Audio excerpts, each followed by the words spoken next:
Yonas Ayelo, pemilik hak wilayah dari keluarga Ayelo, didampingi kuasa hukum saat ditemui menjelaskan bahwa yang pasti pihak mereka yang menikmati dan hal itu membuat kami merasa dirugikan. Untuk itu kami akan menggugat pihak pemerintah Raja Ampat. Penerimaan non-pajak ada yang menjadi hak masyarakat sebesar 550 miliar rupiah sampai saat ini belum diterima sejak tahun 2018 sampai 2022. Sampai saat ini kami tidak pernah mendapatkannya. Dampak kedua itu bahwa perusahaan ini bekerja, kami tidak mendapat apa-apa. Selain itu mungkin perusahaan ini ada kerusakan dari pulau itu sendiri yang kedepannya mungkin dia akan merusak laut di bagian barat, karena kita bicara tambang ya. Itu yang, tapi sejauh ini yang kami merasa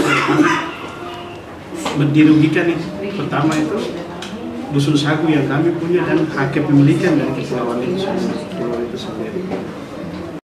Julianus Tebu, anggota MRP Raja Ampat, menjelaskan masyarakat butuh penjelasan dan masyarakat butuh jawaban pasti dari pemerintah. Jangan sampai masyarakat berpendapat bahwa kehadiran pemerintah di Raja Ampat bukan untuk masyarakat. Untuk itu proses ini MRP akan mengawal sampai tuntas. Ada bukan untuk dia. Akhirnya kehadiran pemerintah ini kan sebagai pelayan rakyat ya. Rakyat sudah tidak percaya dia lagi. Akhirnya masyarakat akan menggunakan cara-cara dia. Dan nantinya kan menimbulkan keresahan, menimbulkan sesuatu yang dampaknya itu merugikan kita semua. Bahkan ujung-ujungnya pun nanti masyarakat yang disalahkan. Jadi proses ini tetap MRP kita kawal. Kita kawal sampai tuntas. Karena saya sama ibu kita punya masa tugas masih sampai bulan Juni. Ini kita akan kawal terus. Bahkan setelah turun dari masa tugas kita di MRP selesai, kita tetap akan kawal itu. Karena kita punya lembaga-lembaga masyarakat, ada LSM, lembaga adat, ada dewan adat. Kita dampingi masyarakat ini bersama lawyer untuk menyelesaikan persoalan ini. Sehingga saya secara pribadi sebagai anggota MRP, saya minta kepada Bupati Raja Ampat untuk turut kooperatif untuk menyelesaikan melihat persoalan ini secara baik, kooperatif.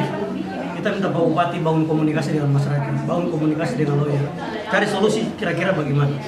Saya pikir ini belum ada siapa-siapa yang disalahkan. Ini masih rakyat masih menuntut haknya dia. Pemerintah juga punya hak untuk memberikan keterangan terkait dengan persoalan ini.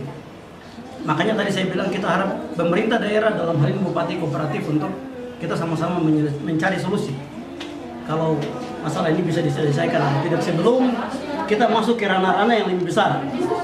Misalnya kita mendesak lawyer kita untuk digiring ke KPK misalnya. Bisa saja. Rakyat punya hak untuk itu. Bisa saja.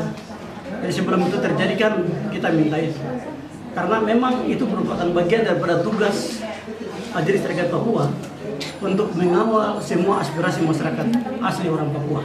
Dan ini adalah salah satu bagian yang perlu saya sebagai anggota MRP perlu kawal. Respon positif. Mereka waktu itu kan kita rencana bentuk tim, tapi ya itulah teman-teman di DPR ya. Kita hanya sebatas bicara saja, setelah itu hilang begitu saja. Kita berharap mereka bisa bersama-sama dengan Pemda untuk menyusun peraturan bupati itu untuk bisa mengatasi masalah ini, agar aktivitas PT Gak Nikel itu kan tidak berdampak. Karena ketika masalah ini tidak diselesaikan, biasanya pun akan ke PT Gak Nikel, akan sampai ke sana gitu. Misalnya masyarakat lakukan pemalangan misalnya, ataupun masyarakat juga yang lebih gampang kita melakukan tuntutan kepada PT Gak Nikel. Tadi kan telah disampaikan bahwa dari tahun 73 sampai sekarang itu tidak ada, baru saja dibayar tanaman tumbuh, belum ada pembayaran hak tanah adat, itu semua belum sampai sekarang belum. Tapi kita berharap Gak Nikel tetap jalan, kita kawal negara itu aset negara yang perlu kita jaga sama-sama. Tapi haknya masyarakat harus dibayar.